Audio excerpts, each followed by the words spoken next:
Well, last week the Supreme Court came out with their decision on gay marriage, Proposition 8, and the Defense of Marriage Act, DOMA. Well, there was much hooping and hollering at the steps of the Supreme Court building in Washington, D.C. Proponents of gay marriage are all claiming a huge victory. Opponents of traditional marriage are all saying that it's not that big of a deal. I think most people are really missing the point, though. The homosexual lobby is approaching this as if they're being denied a basic human right. You know, I'm against discrimination. I think it's wrong to discriminate against anybody based on their sex, age, their race, their religion, whether or not they agree with my politics, or what I think about moral behavior. People are all people. We're all God's children. Every person deserves the right to the same opportunities as any other person. The problem that we have here is in the definition of what is marriage. Marriage is the union between one man and one woman. Important institution, both in a religious sense and in a civil sense, because the family is the core of our society. The state has a vested interest in it because it's where we bring up our children. And of course, religious points of view are valid too. We can't force our religious views on others, but we need to respect everybody's religious views.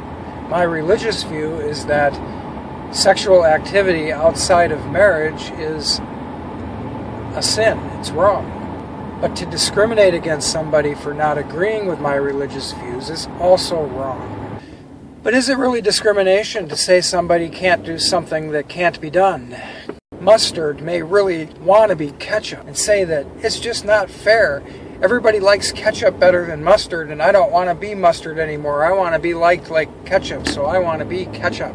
So we just feel sorry for mustard and say, you know, you're right, we're discriminating against you, so we'll call you ketchup too.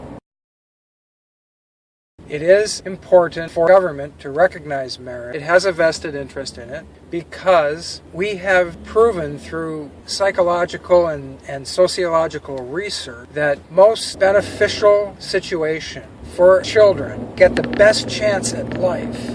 They have the best opportunity for success in life is when they're raised with a mom and a dad. I know that it can't always be that way. I grew up in a single-parent household. And I don't want to tell you all about that. It was kind of a mess. And do same-sex union advocates really want marriage? Or do they want to just destroy marriage? Now that the legal floodgate has been opened and all about gay marriage, what's next? We can see it coming. Multiple partner unions. How long is it going to be before somebody decides that they want to marry their dog? Caligula wanted to marry his horse. The possibilities are endless. History does repeat itself. We're going the way of ancient Rome. It's not really about discrimination against people getting married. It's about redefining marriage altogether. Well, the whole thing is just wrong.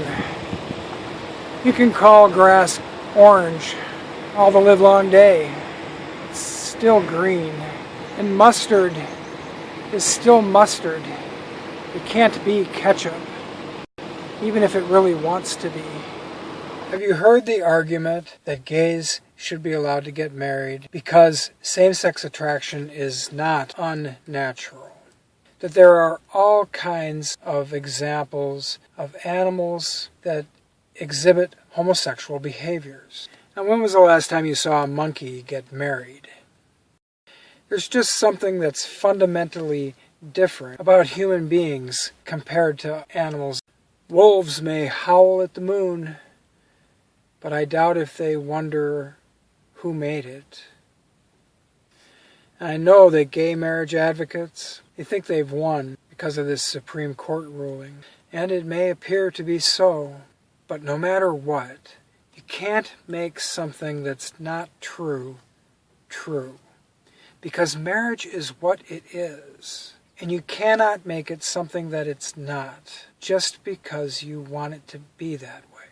But in the meantime, truth, the new hate speech.